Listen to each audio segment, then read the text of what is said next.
Hi, welcome to Future Technos. When a camera creates conversation before it even exists, you know something important is happening. The Nikon Z90 is one of those rare models.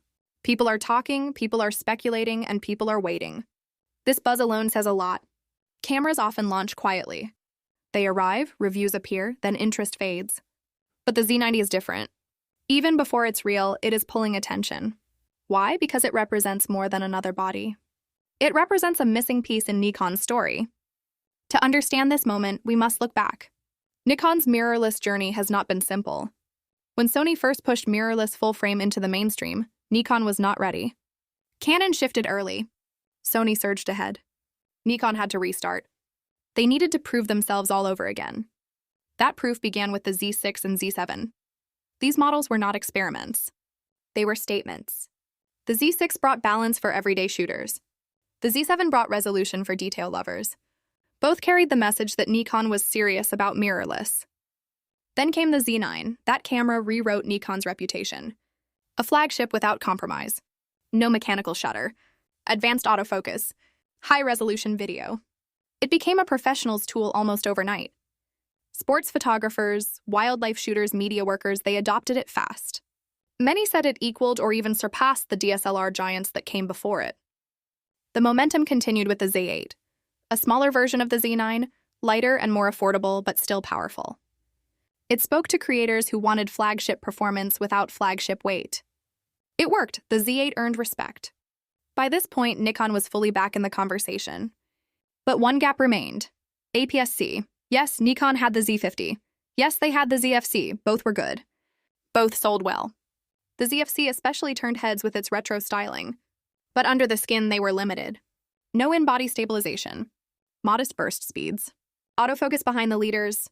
Enthusiasts liked them, but professionals looked elsewhere. This is why the Nikon Z90 matters. It is not just another update. It is the missing bridge. For years, APS-C has been valuable for certain shooters. Wildlife and sports photographers often love it. The crop factor brings reach. A 300mm lens becomes like a 450mm. A 400 becomes like a 600. That extra reach can make the difference between getting the shot or missing it.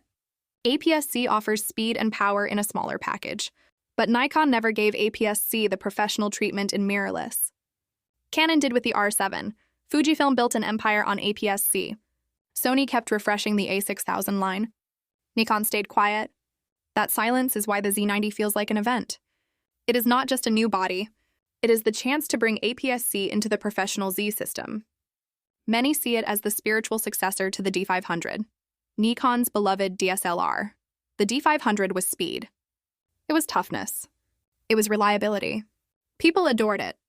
The Z90 could revive that spirit. So what are we expecting from this camera? The first big headline is the sensor. Rumors point to a 33-megapixel APS-C sensor. That number matters. For years, APS-C sat around 24 megapixels. Moving to 33 shows ambition. It signals competition with Canon's R7 and Fujifilm's X-H2. Both of those already raised resolution. Nikon cannot afford to lag. Higher resolution means sharper detail. It means more room to crop. It means big prints look better. And for video, it means oversampled 4K footage that looks crisp. But high resolution comes with challenges. Smaller pixels can hurt low light. They can increase noise at high ISO. They can reduce dynamic range. The question is whether Nikon's processing can balance this. If the Z90 carries the Speed 7 processor, the same found in the Z8 and Z9, then it should. That chip is powerful. It handles huge data loads. It reduces noise intelligently. It delivers speed. Combined with Nikon's famous color science, the results should please both eyes and editors. Color science is something Nikon has always done well. Natural skin tones, accurate colors, rich but not artificial contrast. For many photographers, this is the difference between images that feel right and images that need heavy editing. If the Z90 keeps that tradition, it will win fans immediately. Now video. This is where much of the excitement lies. Oversampled 4K at 60 frames per second seems likely. That alone is strong. But there are whispers of high frame rate full HD. 120 frames, maybe even 180. Slow motion is no longer niche. It is mainstream demand. You see it in YouTube. You see it in TikTok. You see it in short films. A bird's wings in slow motion. A splash of water stretched into art. Slow motion grabs attention. If the Z90 delivers high-quality slow motion, it will be a gift for creators. Still, shooters care about speed too. Wildlife and sports photographers live and die by burst rates. Miss one frame, miss the story? Rumors suggest 15 frames per second with a mechanical shutter. Strong already. But the bigger promise is 30 frames per second electronic. Canon offers this with the R7, Nikon needs to match or exceed it. If they do, the Z90 becomes a serious action camera. Imagine freezing every moment of a sprint, every flap of wings, every leap. That speed would open new doors. Another critical area is stabilization. Nikon has proven their in-body stabilization in the Z6, Z7, Z8, and Z9. Bringing it to APS-C would be a game-changer. Canon's R7 lacks IBIS. If Nikon gives the Z90 6 stops of stabilization, it immediately wins attention. Handheld shots at slow shutter speeds. Telephoto lenses kept steady. Smooth video without heavy rigs. For many, IBIS alone could decide the purchase.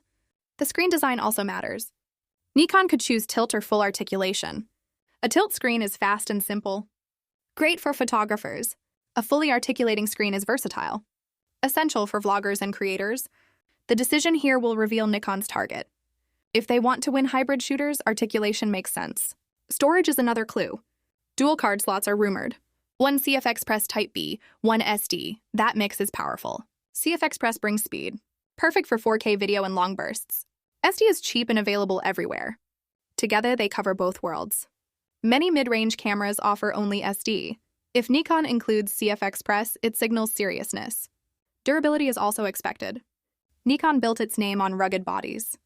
Cameras that survive rain, snow, dust, and heat. The Z90 is likely to follow. A magnesium alloy frame? Weather sealing. A grip shaped for comfort during long use. Wildlife and sport shooters demand reliability in hard conditions. The Z90 will need to deliver it. Price will be crucial. Canon's R7 sells around $2,500. Sony's a6700 is in that range. Fujifilm's X-H2S climbs higher, closer to $2,500. Where will Nikon place the Z90? If they aim directly at Canon, expect $1,600 to $1,800. That would be competitive and accessible. If they pack in IBIS, CF Express, and extreme burst speeds, the price could push closer to $2,000. That would set it against Fujifilm's higher-end models. The number Nikon chooses will reveal their strategy. Lens compatibility is another advantage. The Z90 uses the Z mount. While dedicated DX lenses are few, full-frame Z lenses work perfectly. That means access to some of the sharpest glass available. Wide angles, fast primes, telephotos. From launch, the Z90 will have a full system behind it. And in time, Nikon will likely expand the DX lineup too. Put this all together and you see why the buzz feels electric.